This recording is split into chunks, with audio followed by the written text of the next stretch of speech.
So the second day of our training weekend was finally underway. After a really tough early wake up the next morning and checking on Mark and JP, we were finally ready for our second day of training.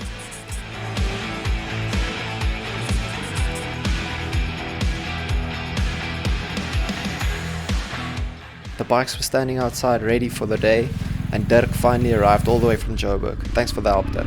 So we quickly went through a recap on everything we've done the previous day, making sure on our log grind to enter at a 45-degree angle, keeping your weight in your outside peg, and looking at the end of the log.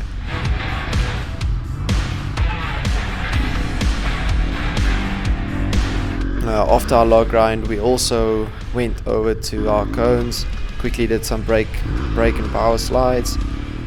Not the easiest thing in the world, it takes so much practice, but it's definitely doable. We also did a quick downhill stop, and then we finally headed back to the figure eights to see if we had improved upon our previous day of riding. This was still something pretty difficult. We weren't doing too bad on it, but we finally decided that for the next day we would focus on a new exercise called How Low Can You Go? Now in this exercise we would try focusing on changing our riding styles. It was discovered that we were way too much forward on the bike and also too high up. The goal of How Low Can You Go is the same as a figure eight, but trying to keep yourself as low as possible on the bike, locking out the handlebar either to the left or to the right, all your weight on your outside peg, and also trying to not pick up your inside peg. I trained myself on the farm to turn sharply by counterbalancing by picking up my inside leg, but we were trying to change that bad habit, if I can call it that, by rather keeping your inside foot on the peg and then staying as low as possible on the bike. You can see from my GoPro's perspective exactly how much lower I am on the bike and how I'm positioned. It wasn't too long. I started out by standing up and then slowly in the position that I was used to and slowly going downwards. Mark had a bit of a drop and hit his important stuff on the tank of the bike. Good luck, Mark, man. It didn't look too easy.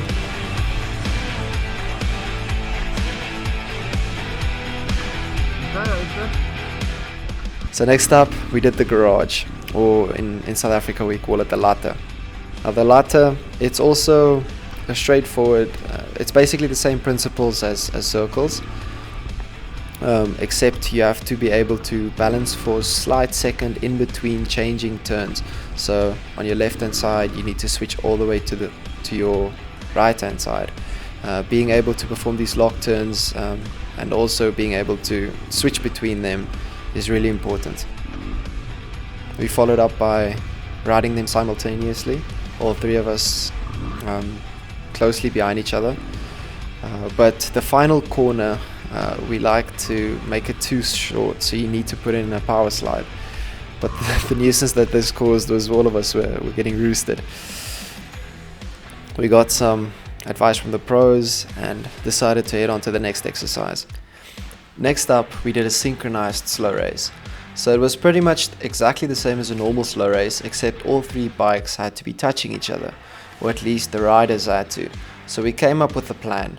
JP was going to be at the front on the right hand side, and then my right foot would be on his back peg, and the same would go for Mark on my left hand side. His right foot would be on my back peg. It wasn't that difficult. We managed to do it right away, always remembering to just look at the horizon, or in this case John, and that really helps with the balance. Wherever you're looking, you'll always be going.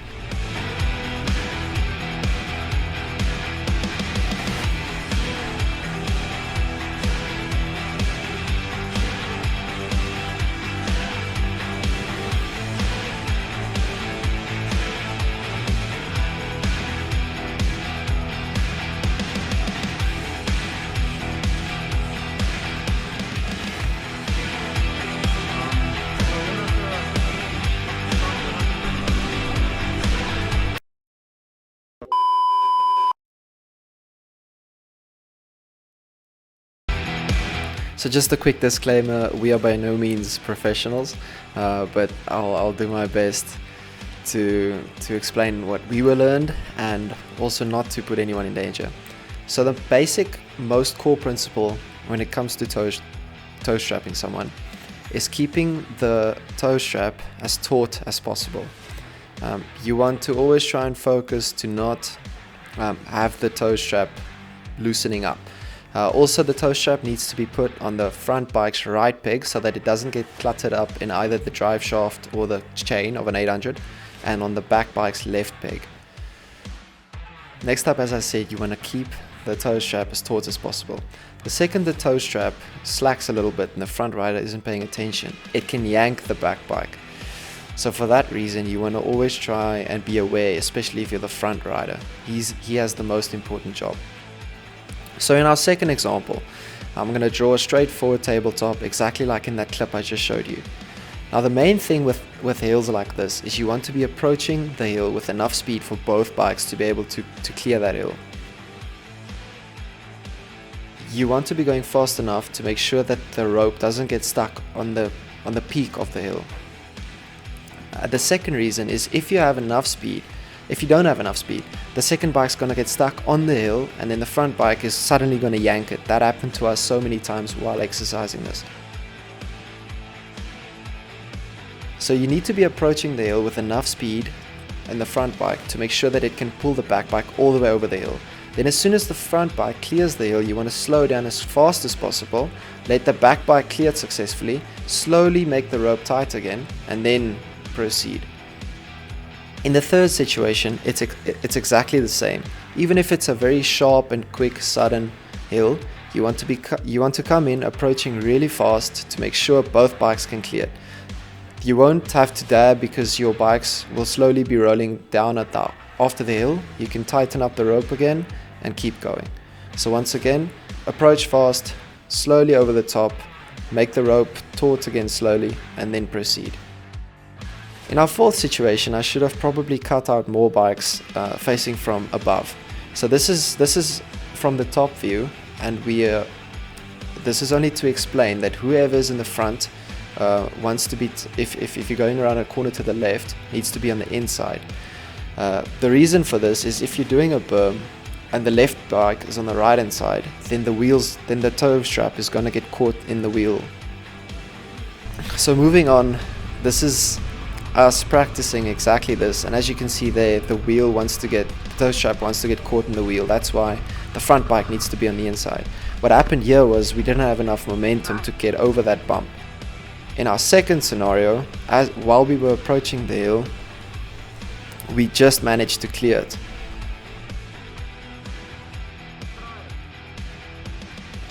Even there, getting the toe strap taut again is a really sudden yank on your bike. Here we were going fast enough, but me being the back bike, I had too much forwards momentum as we started slowing down too early. Yet again, we didn't have enough speed to clear the bump and I almost got yanked off my bike. Once again, the same thing happens. This is an extremely dangerous exercise and it's something good to know and to understand how it works. For once, I was not in the... So next up, JP was towing Mark and the same thing was happening. The toe strap was getting loose before the top of the hill and then it was yanking Mark. And we had a couple of close near falls, luckily evaded.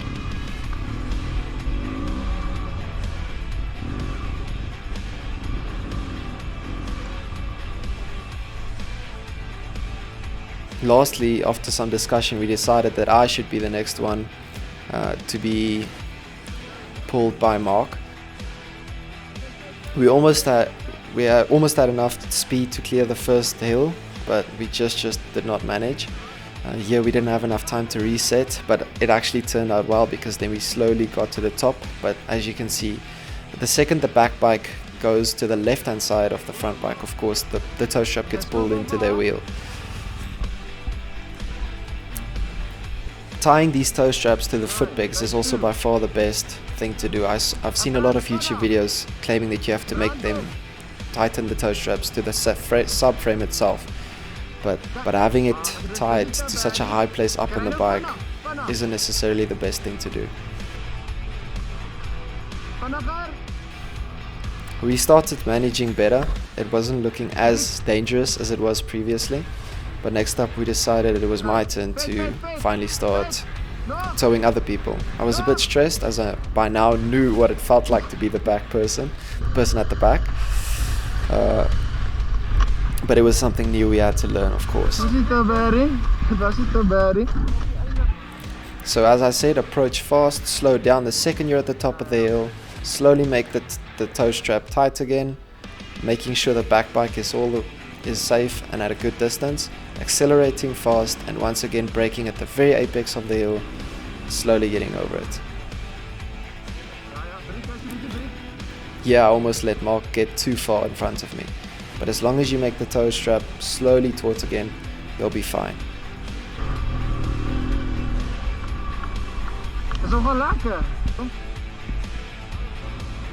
Finally, I had a go with JP as well, and I just heard the screams of all the riders, "Whoa, stop!" And I saw the dust rushing past me and I knew. Sorry JP, I guess I apologize, man. Luckily JP was fine and nothing was too badly damaged. We had a good laugh. Once again we got back to the incline figure 8, and I was just not having it. The incline figure 8 with the 800 stalling, I was really having a hard time. We decided to move on, and this was called the tree balance. You can either do this against the wall, but it's a lot easier against the tree. You want to ride up to the tree or wall, and the second the front wheel makes contact with whatever it is you want to balance against, you bank the bike. So you pull in the front brake and the back brake. Here we got an excellent example from John. And then yanking the bike backwards, putting it in gear, and quickly riding to the side. Sometimes, depending on how well you bank the bike, it's very, very easy. But if you don't come in exactly straight or at 90 degrees, it's not that easy. I had 1 or 2 mishaps, but after that, I was doing quite fine. Balancing for as long as you want is a lot easier than it seems. But on your yank back, you need to make sure you get far away. So next up we did the constricted figure 8. So this was a small table with a little grass roof right outside our guest house, and the instructors got the idea that we had to do figure 8s around this. Now this completely messed me up due to me wanting to stand up while doing my figure 8s, making my head touch the top. So I had to very quickly adapt my riding style. I got very furious here at myself for struggling so long to figure this out. I was still not very confident in doing it, and I had a couple of nasty falls on those bricks, as I'm sure you also saw in the intro of the video. But after some training, I started blaming the bike. I started saying that it was due to the 800's wider turn angle, and my uncle jumped on the bike, and even after never being on an 800, he was able to do it quite fine with his lower stance on the bike as well. So at this point he asked me the question, is it your fault or is it the bike's fault? And from there I realized it was just me and I needed some practice and I was being stubborn. But yeah, always fun trying to learn these new things. It's never easy. I guess the key is to not give up and try and stay calm. I got some very good advice from Dirk as well. Thanks Dirk, I really appreciate it. And then before not too long you can see my stance changed a bit to the same camera angle as the how low can you go, and it started going a lot better.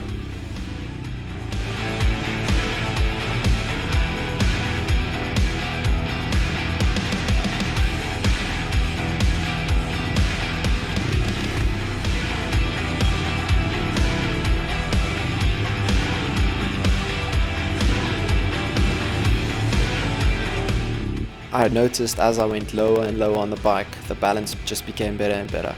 Thank you so much for making sure I didn't give up and keeping on trying this. After that, all three of us had to go in and do it at the same time in front of some of the staff over at BMW who came through to Star Raceway for the day, and we almost managed to finish the circuit twice. But yeah, we basically got it under control, and yeah, well done guys, we did well.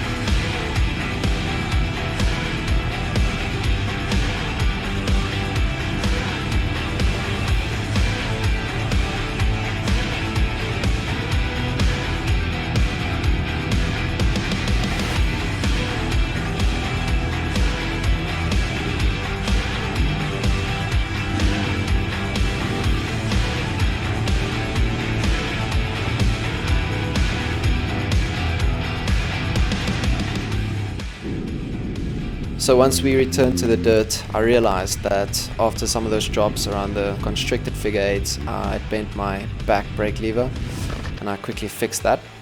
And then we went out to the Nampo sand. So Nampo is a massive farming exhibition in South Africa each year, and we rode out to Nampo, which is famous for its very, very thick and soft sand. We wanted to get in some sand training before nationals. Upon arriving at Nampo, Dirk quickly made a couple of phone calls just to check in with the local farmers, making sure that we were allowed to ride on these farms, and we immediately started to have some fun.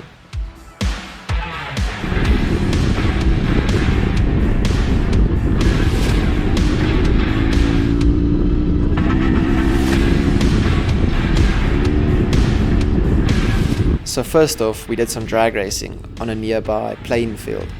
I assume it's a plain landing field. So after we started doing these drag races, it became very clear very soon that the 800 didn't stand much of a chance. My poor bike was running all the way to the rev limiter.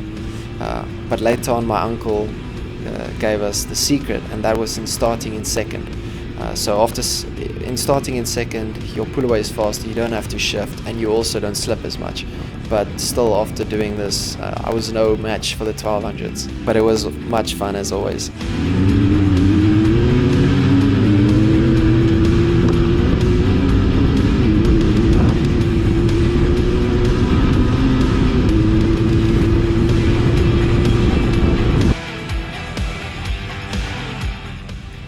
We did some more exercises like the garage over at Nampo. They also have a small motorcycle training course there with a couple of very interesting stuff that we didn't have over at Star Raceway. They had a little hole in the ground that you had to jump over or bunny hop, and they also had a log grind. As always, enter at 45 degrees, look at the end of the bar of the log, and all your weight on your outside peg. After that, we all three went in on the log grind simultaneously. I almost screwed this one up, but I luckily saved it right at the end, and that's caused by not looking at the right spot. We also did some bunny hops over the log. After I bent my gear lever straight again, we did some bunny hops over the log, and it made for some pretty cool footage.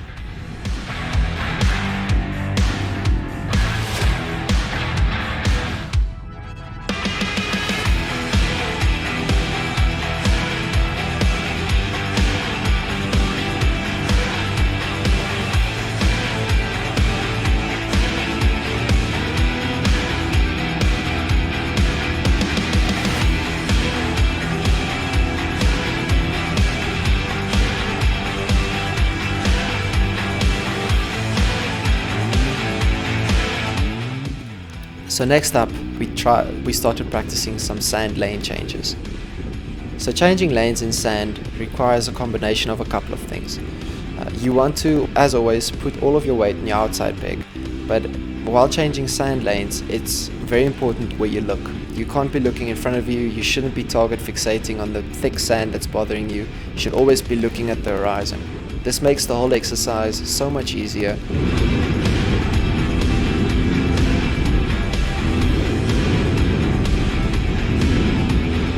We moved on to an exercise where you had to lock the front brake and then see how far you can carry the bike. I had a quick slip and Dirk saw his life flash before his eyes.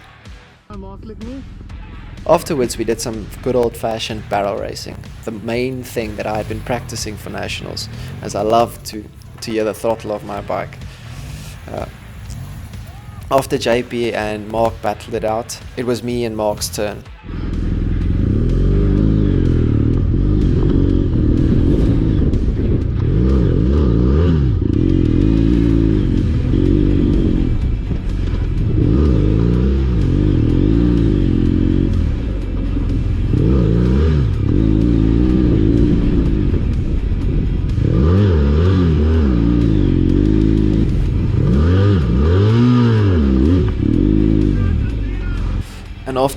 And after racing for quite some time, I caught up to Mark and they shouted do a donut to finish the race. But unfortunately I'd never done one, so I tried to do a donut, but I basically just did a quick circle. And after that the race just kept on going. We eventually decided to just call it quits, and of course after this we learned how to do donuts. So my uncle John quickly jumped on the bike and showed us how it was done, and my GoPro was getting flat, so I was being very selective of what I was recording. Luckily, not before too long, most of us managed to be able to do some donuts. We head back to Star Raceway, and at the end of day 2 I had a quick chat with everyone. Mark was our designated chef. We had awesome braai. Thanks Mark, and thanks everybody else in contributing. I had a quick chat with our fans' favorite Dirk. He had a special word to say as well. Ja, is braai lekker. And yeah, we were looking forward to the 3rd day of our official training weekend in preparation for nationals. Thank you so much everyone.